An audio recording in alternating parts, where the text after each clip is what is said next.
پڑھتے ہم اس قرآن کو کبھی ہے نہیں، کبھی نہیں پڑھتے. یم سائیں نونحال بچی طالبات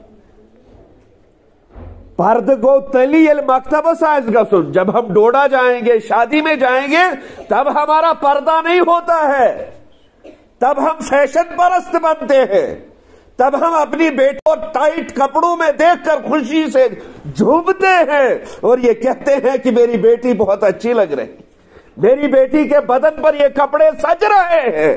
رسول اللہ صلی اللہ علیہ وسلم لعنت فرماتے ہیں ایسے لباس پر جو موملات مائلات کاسیات عاریات کا مشاہدہ کرے اور عشق خوشی مناون تات لباس اس میں. یہ پردہ تھوڑا ہی صرف مکتبس خطر ہو یا یم دو اجتماع آس مستوراتن ہن جاؤ میں پردہ کر کے. یہ کس سلیبس اس پوڑمت بے معاشرس مز تیار کورمت.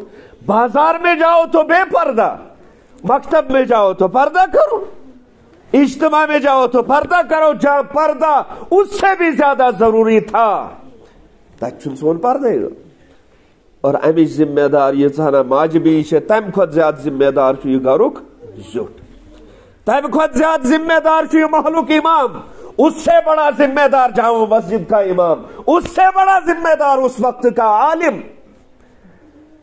جو بار بار قوم کو یہ یاد دلائے کہ ہم رسول اللہ صلی اللہ علیہ وسلم کے غلام ہیں، ہم وارثین قرآن ہیں.